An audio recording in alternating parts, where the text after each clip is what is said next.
Thank you, Judy. Nice to have you here with us.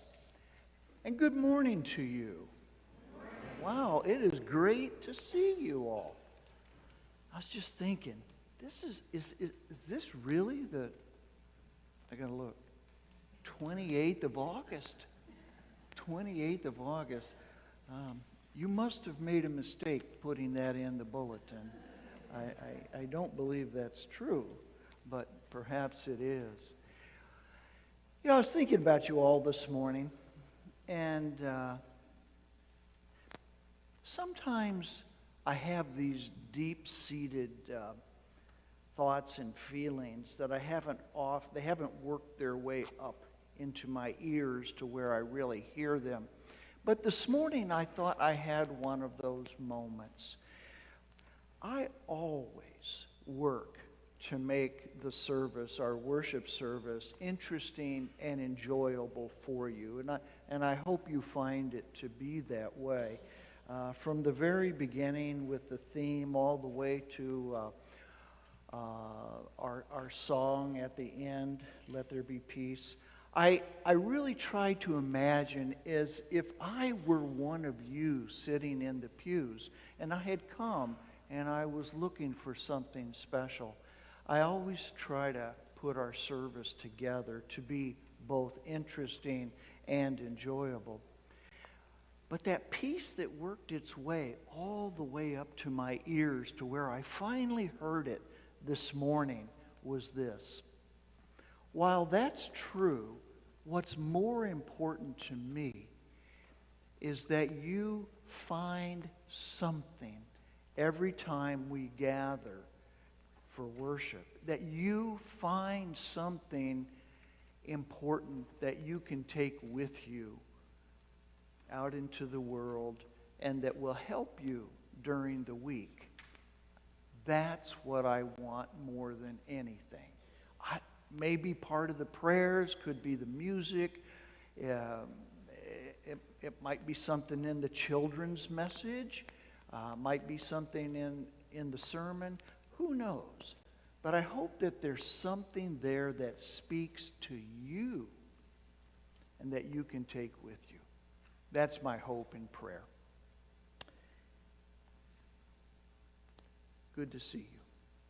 If you are able, would you please stand for our call to worship?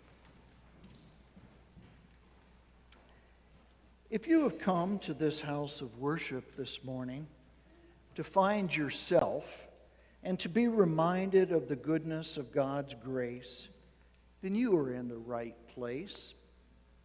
We are people who, by God's great initiative, Jesus Christ, who came and lived among us so that we might live with each other. As we gather for worship, may our hearts do our real singing and our outstretched hands be the true offering of our friendship. For we believe that it is God who leads us here, and God who leads us in the larger ways of life, the ways of faith, hope, and love. Come now and let us worship. I do hope you believe that. Let's sing together the Spirit song. It's number 352.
I was watching Phil holding his little son as we were singing that song, and I was thinking about Jesus, come and fill your little lambs.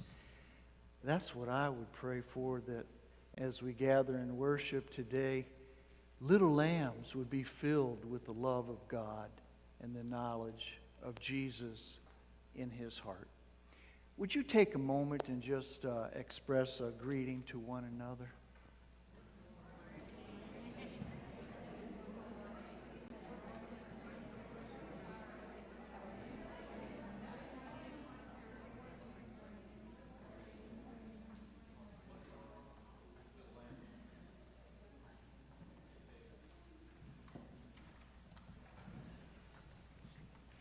Think about all those little lambs. Ken just said, how's Archie doing? Speaking of little lambs. And he's doing great. Matter of fact, I should probably give him a call today. You know, I took a video when we had the parade just a couple weeks ago. And did you see a big long line? I think it must have been about a dozen fire trucks from all the municipalities around. And so I took a video. Well, I sent it to him, and he is all about fire trucks right now. He can say 3 words, Mama, Dada, and Papa. But he loves fire trucks, and he plays that video over and over and over again, and when it ends, he cries. He cries.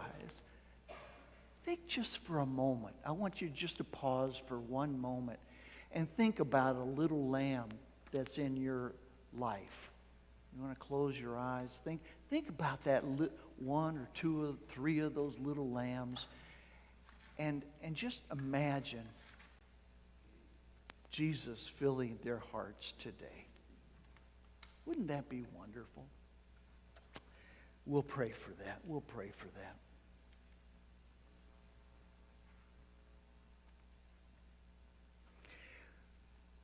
Well, I figured maybe you'd had enough of the creeds. So I figured I would just write one, okay?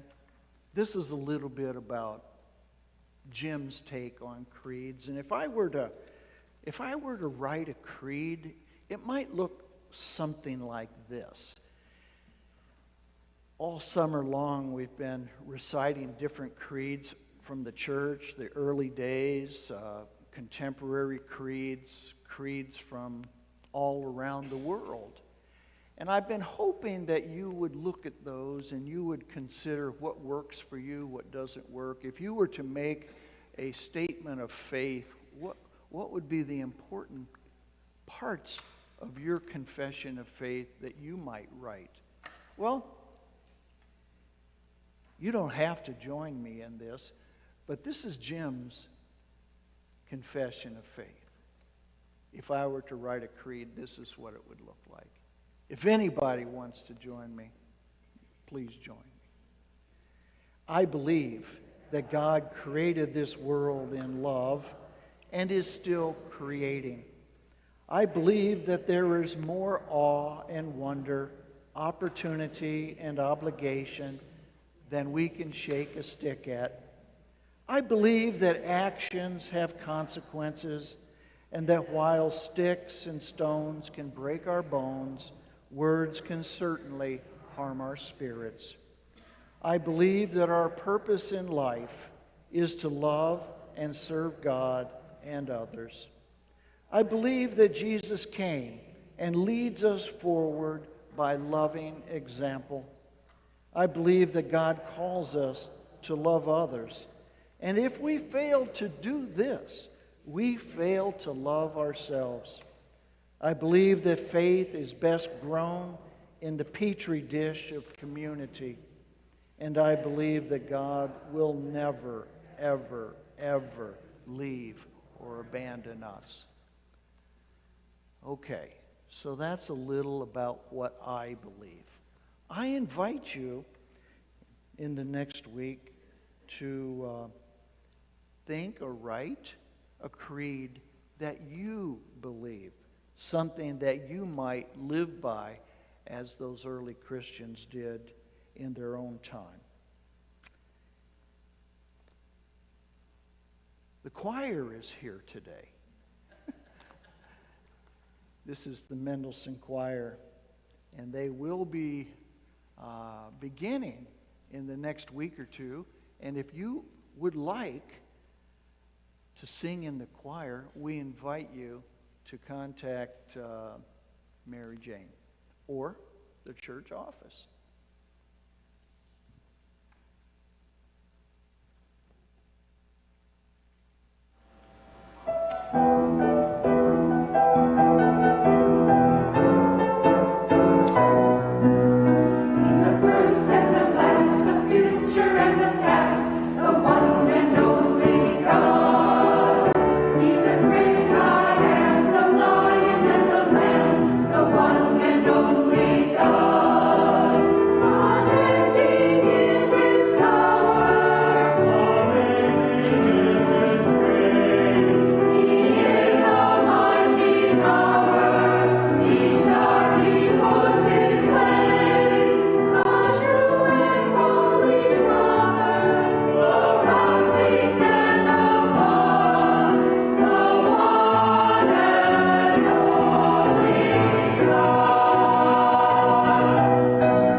If you'd like to be a part of that, you could be hitting those high notes too.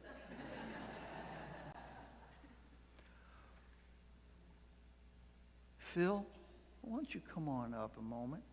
And let me invite any of the other younger folks that would like to come up to give something a try to come on up.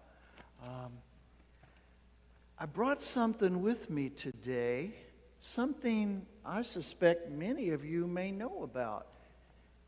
Anybody ever seen this game? Yeah. I mean, it's been around since Noah. This is a game. Let me show you what I've got here. I've got this game, and it's called Operation, because you see this comic character? He's got all these holes here, and the idea is to be really careful. I'll let you do that. Yeah, what you got to do is you got to go in and take the parts out like that, and be real careful that you don't do this. Watch this. His nose lights up red, and he makes a noise. Let's see if you can do it. Oh, you did one. It's not hard at all. Go ahead now. That's it. Oh, you got his nose all red. Try it again. Let's see. Where's a good one that might work? Think that one? That's got a lot of room in it. Okay, honey. You want to try this? Here. Try it again.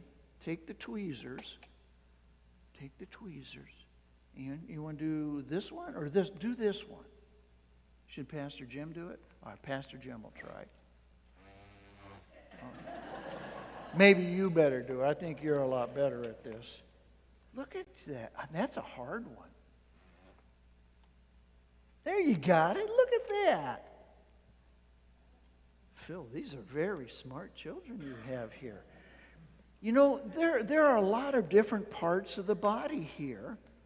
Okay, try. Oh, look, you got that one too. That was the bread basket. Okay. Are you going to do them all? Okay. Yeah, there's one. It's hard not to make it noisy, is it? You think maybe he could try one? Let's see. Which one should he do? That one? Okay. Here you go, babe. Take the tweezers. And can you do this one, Mike? Did you get it? You got it. Get it. See, in this game, let me show the people. In this game, there are lots of different parts of the body.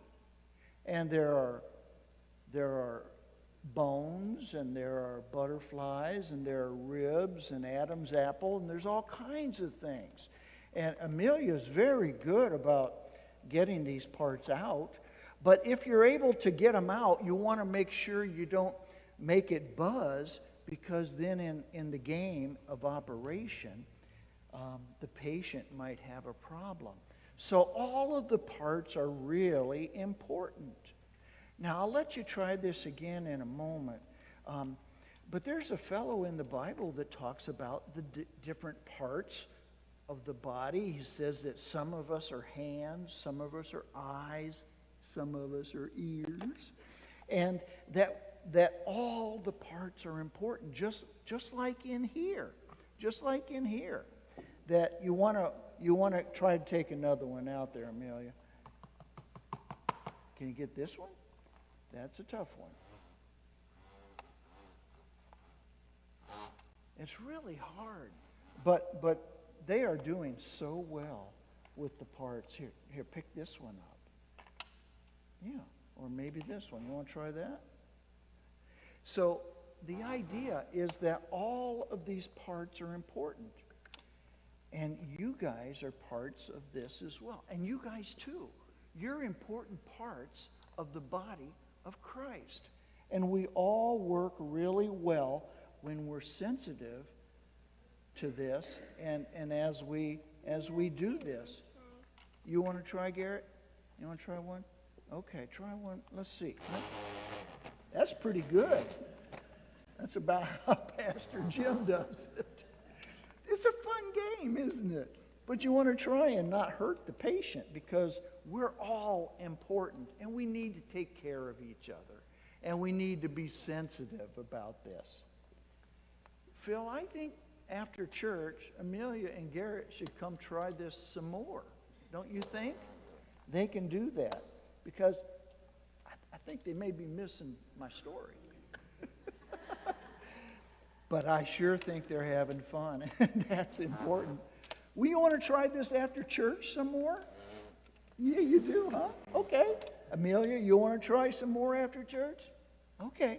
But remember something. All these little pieces are important, and you guys are important too.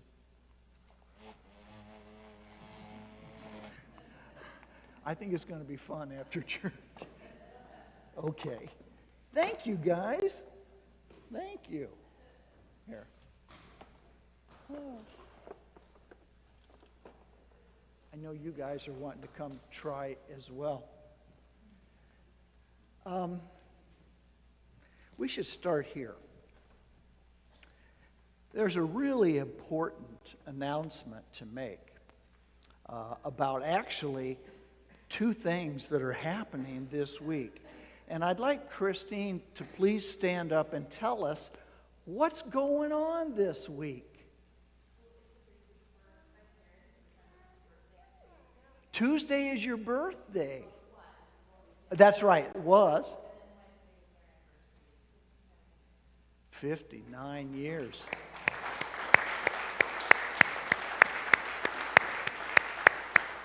we congratulate you and hope there'll be many, many more. We're counting on it. Happy birthday and happy anniversary to you all. David Stolting is not here today. David is on his way to a hospital in Milwaukee with his wife, Jane. We don't know what has happened, but something occurred this morning that required him to take her to the hospital, and we'll find out more about that. But want you to hold them in your prayers, and we will wish them well.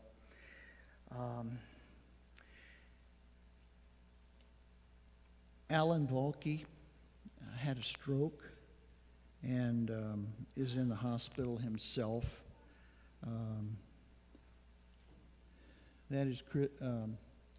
That's Sharon's brother-in-law, and so we want to hold him in our prayers too.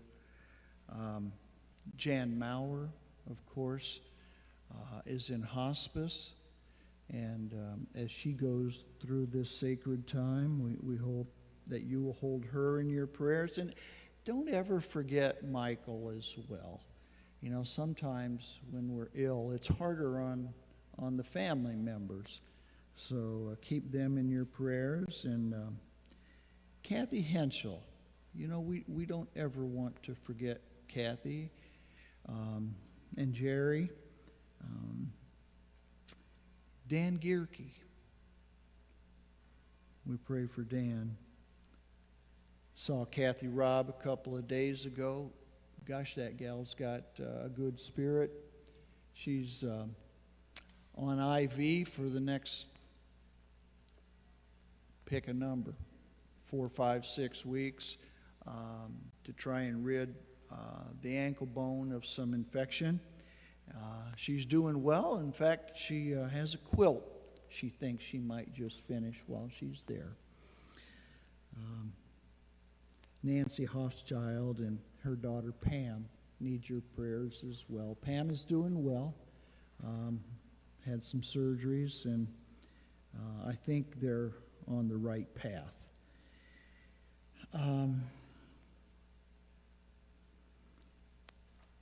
That's not to say that there aren't others in our prayer corner.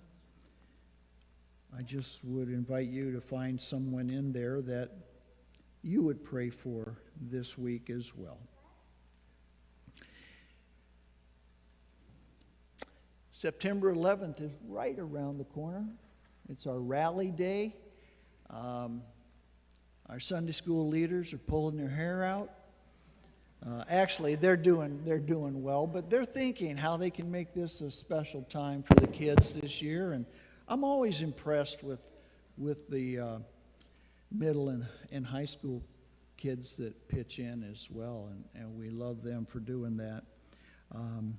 So I would invite you to remember Rally Day that's coming up. Where the heck is Nancy? Nancy, come on up here. You have an announcement I need you to give. I remember you making an announcement about this time last year. Yeah, it was in German, not this time. It was in German. No. Our Oktoberfest is coming up again, September 17th, Saturday at the City Park. There's a sign-up board, so you can bring some... Right out there. Bring products or please help. You know, it's always a very fun time. I have a bunch of posters there too. If anybody would like to take a poster and put it up at their business or at their work or wherever, that would be good. It's mostly word of mouth that we get this around. So, Did you make that? I did. That's really I cute. wanted to say too, like if anybody has an event that they want to promote, I would be more than happy to help you get something in the lamplighter or something like that. My birthday's coming up. That's a biggie. That's a biggie. It's in December, but it comes around every year. I need a lot of time to set these things up. So we have a couple new things coming up on our menu, and the committee has gotten together, and of course we have a little bit of fun getting this together. Oh, indeed. So we would like you to come in and bring your family. There's music, polka band, John Rear has the bells starting at 4 o'clock, so the whole city knows that he plays a polka up on the Awesome. on the bells. So, like I said, get some posters, sign up, and hope you all can make it. You do such a nice job with this. We cannot wait. Yeah, it's a lot of fun. It is a lot of fun. So, Great. I'll be there. okay, good. I'll be there. Thank you. Thank you, Nancy. Friends, would you join with me in our prayers of a faithful church? Loving God, strengthen us to be loving disciples of your way. Prepare us to be strong and courageous when we are asked to give witness to you and your love for this world. Overcome our weakness and our fears so that when the time comes for us to stand up and be counted to speak or act on your behalf, we will faithfully do our part in your name. Because you courageously, faithfully loved us and saved us, inspire us to do the same for you in our ordinary lives. We ask these things in the name of him who taught us also to pray.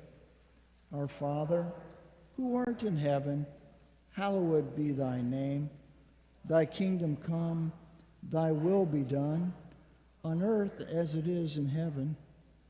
Give us this day our daily bread, and forgive us our debts, as we forgive our debtors. And lead us not into temptation, but deliver us from evil. For thine is the kingdom, and the power, and the glory forever. Amen.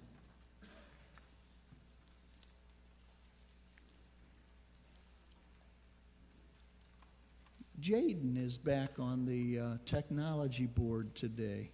We thank you for your service this morning. On the way out, if you have a chance to give him a thumbs up. If, of course, you're happy with his service, let him know how much you appreciate him stepping in for John and allowing John to have a day off today. If you've ever felt like you didn't have a lot to offer, that you weren't anybody's rising star, or that you could make much of a difference in the world, then the story of Esther just might be for you. Her name, Esther, means star, but she began her life as anything but a star. You see, she was a Jewish orphan brought up by her Jewish cousin, Mordecai, who happened to be an official in the court of the king, who had an unpronounceable name of Ahasuerus. Mordecai thought that it would be politically expedient to change Esther's original Jewish name, Hadassah, to Esther, to avoid her the trouble of discrimination. Long story short, Esther found herself in the right place at the right time, or you might say, in God's time. You see, she had an opportunity to save the entire Jewish people from extermination, and even though the risk of what she was about to do might be fatal, she did what she could do right where God had placed her. It's all God expects from any of us. Let's take a look at this. So the king and Haman went in to feast with Queen Esther. On the second day, as they were drinking wine, the king again said to Esther, "What is your petition? What's your wish, Queen Esther? It shall be granted you. And what is your request? Even to half of my kingdom it shall be fulfilled." Then Queen Esther answered, "If I have won your favor, O king, and if it pleases the king, let my life be given me.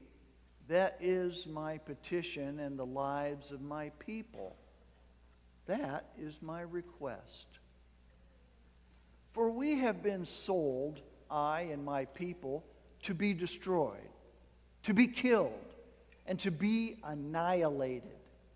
If we had been sold merely as slaves, men and women, I would have held my peace, but no enemy can compensate for this damage to the king. Then King Ahasuerus said to Queen Esther, "Who is he and where is he who has presumed to do this?" Esther said, "A foe and enemy, this wicked Haman." Then Haman was terrified before the king and the queen. The king rose from the feast in wrath and went into the palace garden. But Haman stayed to beg his life from Queen Esther, for she saw that the king had determined to destroy him. When the king returned from the palace garden to the banquet hall, Haman had thrown himself on the couch where Esther was reclining. And the king said, "Will he even assault the queen in my presence, in my own house?" As the words left the mouth of the king, they covered Haman's face. Then Harbona, one of the eunuchs in attendance on the king, said, "Look, the very gallows that Haman has prepared for Mordecai and all the Jews, whose word saved the king, stands at Haman's house, 50 cubits high." And the king said, "Hang Haman on that." So they hanged Haman on the gallows that he had prepared for Mordecai. Then the anger of the king abated.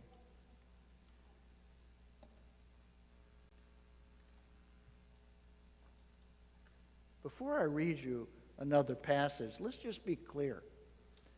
Haman was upset at the Jews. He had a plan to destroy them. He was going to hang them all on the gallows. Esther found out about the plan, and she went and told the king that Haman was going to assassinate the king. And the king said, "I'm so grateful to hear this. What's your wish? I will give you any wish." And she said, "I want to have Haman hung on the gallows." She turned the tables on him. Okay, now back to the game of operation.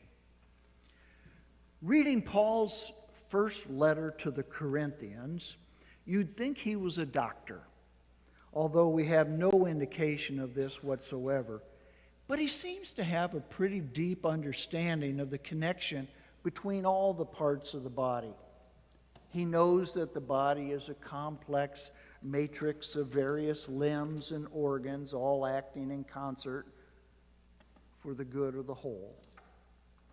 He knows that one part is more important than another in the He knows that one part is no more important than another in the scheme of things.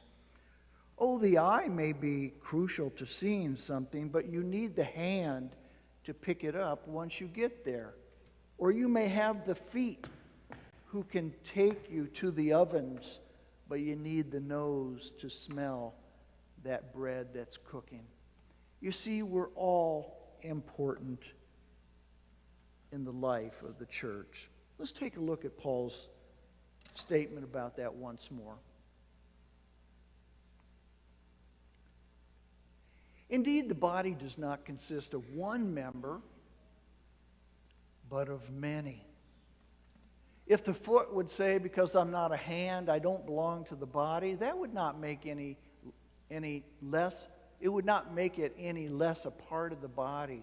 And if the ear would say, "Because I'm not an eye, I do not belong to the body," that would not make it any less a part of the body. If the whole body were an eye, where would the hearing be? If the whole body were hearing, where would the sense of smell be? But as it is, God arranged the members in the body, each one of them as He chose.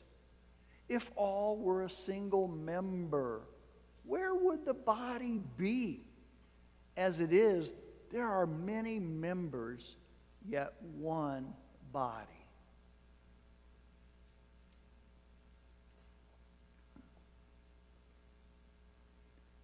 every once in a while, don't we all get ourselves in a jam? I do. Don't we need somebody to step up and give us a helping hand? Like, for example, if a man had found himself in a real pickle with his finances, wouldn't he need a CPA? What if a woman had discovered a lump on her breast? Wouldn't she need the help of a doctor? Or a young couple, what if they discovered, or an older couple, that they were really caught up in some repetitive patterns that were not serving them well in their marriage? Wouldn't they need a therapist? Or a woman who had lost her husband, wouldn't she need the care and compassion of a loving community? There's no shame in needing some help. There was a woman who made an emergency trip to the pharmacy one night. She drove the car. Her daughter was in the back in the car seat, and she drove to the pharmacy. She parked the car in the lot, and she ran in to pick up that emergency medicine. Halfway through, she froze, and she said, "My daughter." And she turned and grabbed the medicine, and she ran out to the car. And sure enough, you know what had happened. She had locked the keys in the car. And she could hear her daughter beginning to cry. Oh, she started to pray, and she said, "Oh, Lord, help me. I don't know what to do now." Just a couple minutes later, this man came walking across the parking lot. And she said, "Sir, can you help me? Can you help me? I have a problem here." And he came over and he said, "Yes." And she said, my daughter's in the car, and I've locked my keys and I can't get her out. Could you help me?" And he said, "Perhaps." He started looking around the parking lot, and he found an old coat hanger laying on the ground. He picked it up and he straightened it up and bent it a little bit. He started putting it down beside the glass window, and before you know it, pop, the door unlocked. She was so happy. She threw her arms around him and she said, "Oh, bless the Lord." She said, "You have saved me and my daughter. You must be a wonderful man. You must be a Christian." And he said, "Well, no, ma'am." He said, "I'm not a Christian, and I'm not much of a good man either." He says, "As a matter of fact, I just got out of prison yesterday." And she goes, "Praise the Lord, He brought me a professional." How many of you think of yourselves as a professional Christian? How many of you think of yourself as a rock star church member? Nobody? How about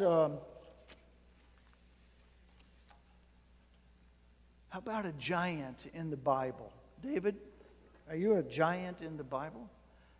No. These giants in the Bible are often very common, ordinary people.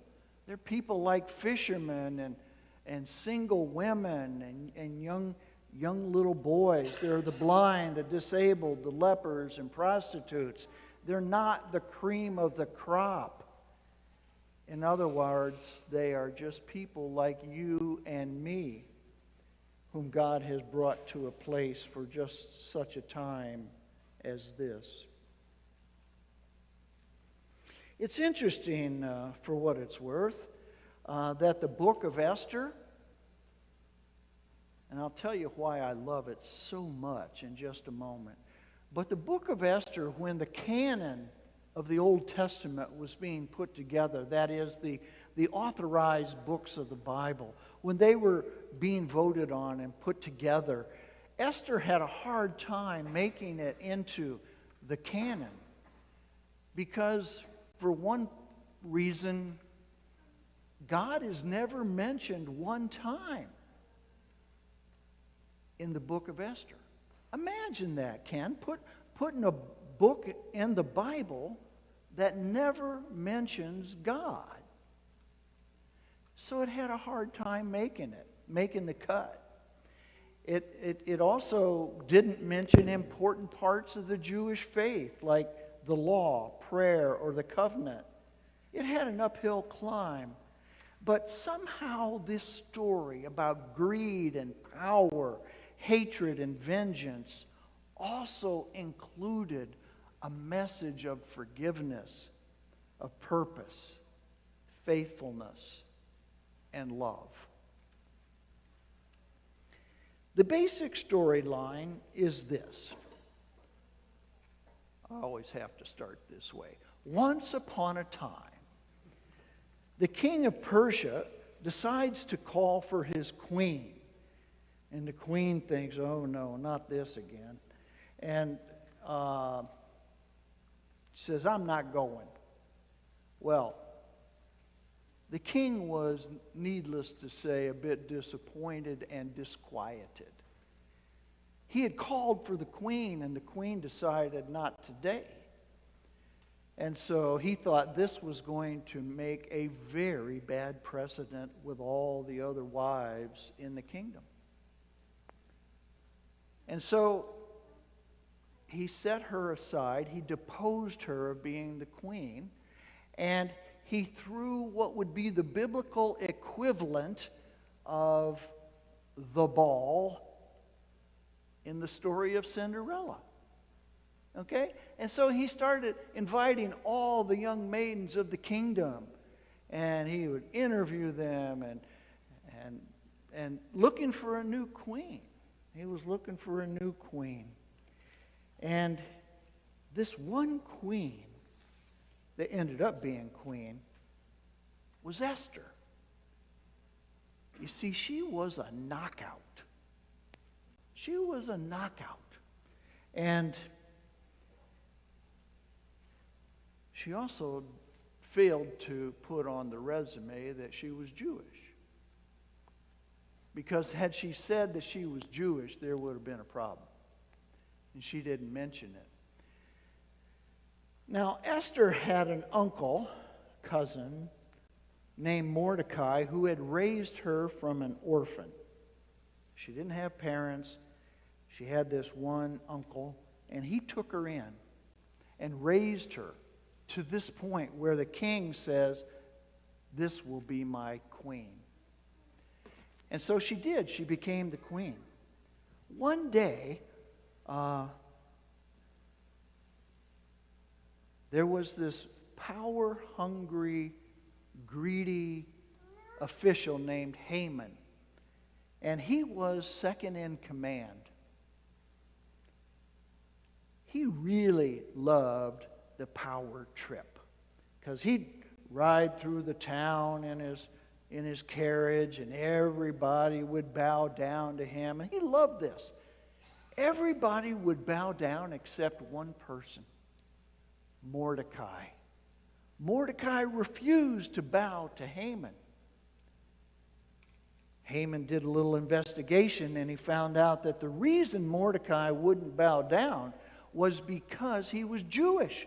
And Jews only bowed to God. Makes sense? Well, Mordecai was just that way, and Haman found out that it wasn't just Mordecai, but it was all these other Jews that wouldn't bow down.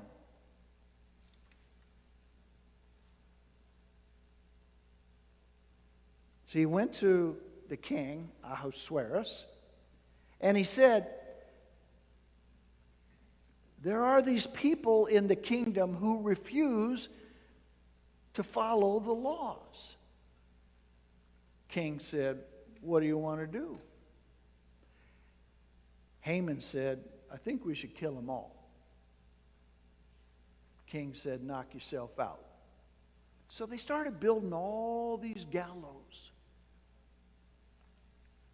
And that's when Haman really let this power trip go to his head, and he thought, this might be my great opportunity. Instead of just killing all the Jews, we might knock off the king as well.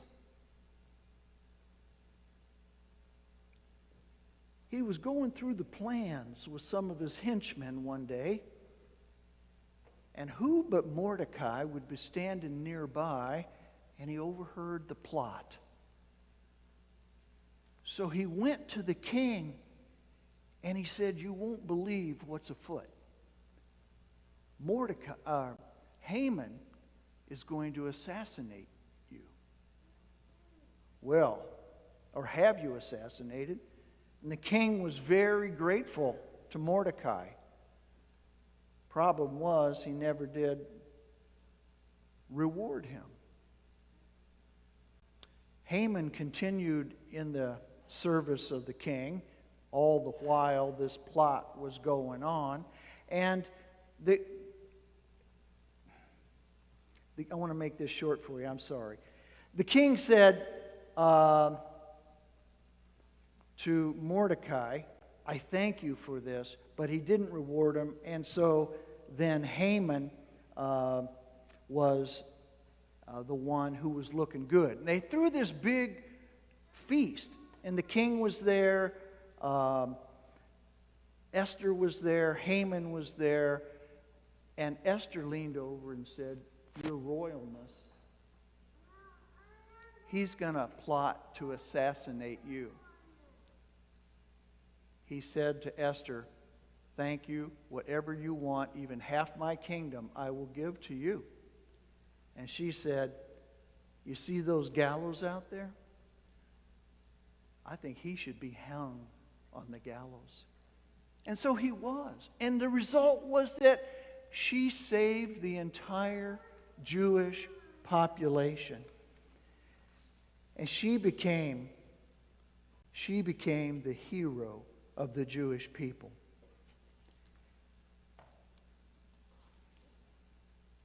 What I need to tell you is this.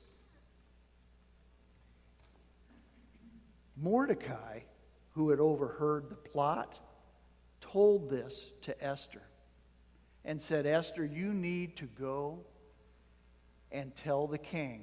And that's what she did at that feast. But she told Mordecai, I don't know if I can do that.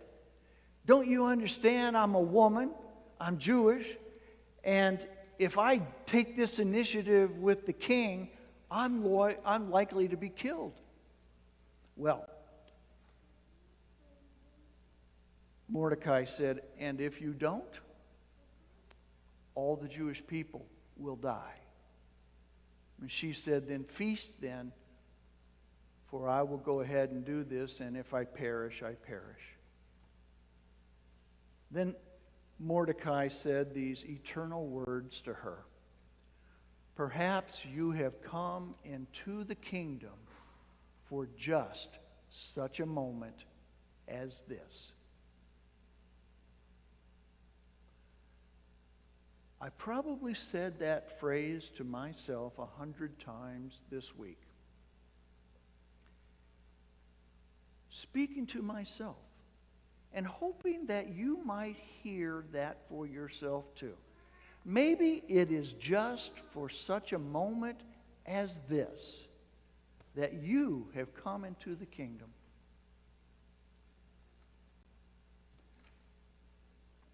It was 1971. I was in St. Louis. I was finishing my clinical residency. Saturday morning,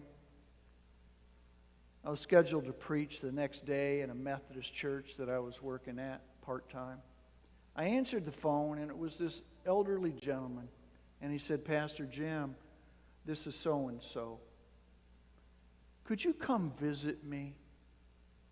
I'm sick. And I said, I will. But I was feeling all this pressure about finishing the sermon for the next day. And so I said to him, I will. I will come see you tomorrow after worship service. He said, thank you, and we hung up. He died later that afternoon. And since that day,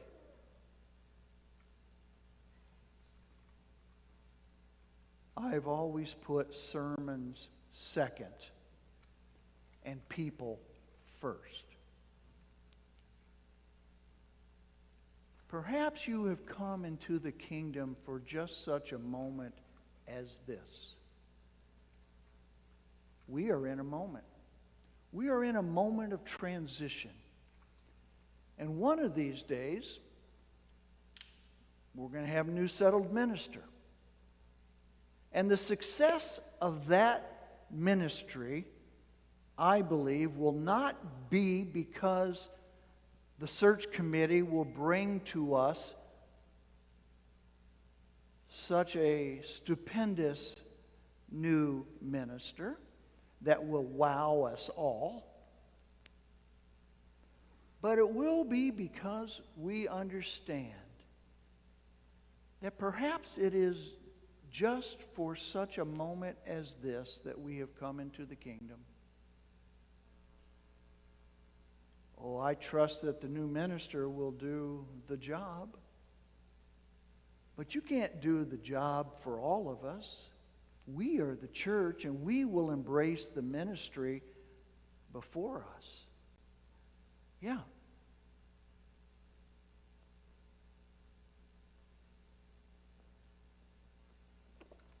We're all important. Each one of us is called to such a moment as this. The hand can't do what the foot can do. The nose can't do what the ear can do. But we can all do what we are called to do. You'll notice that Esther was not particularly spectacular. She was just Esther.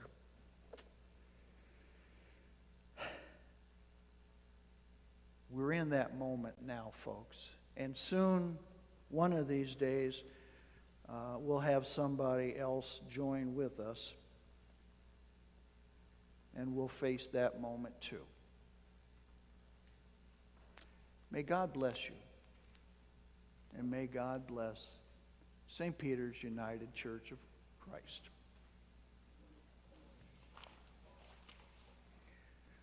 Would you sing with me? God of grace and God of glory, number 569.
My blessing is being able to be here with you.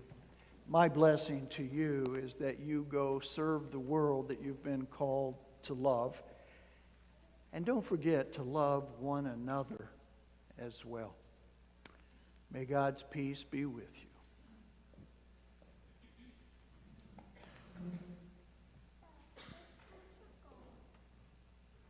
you.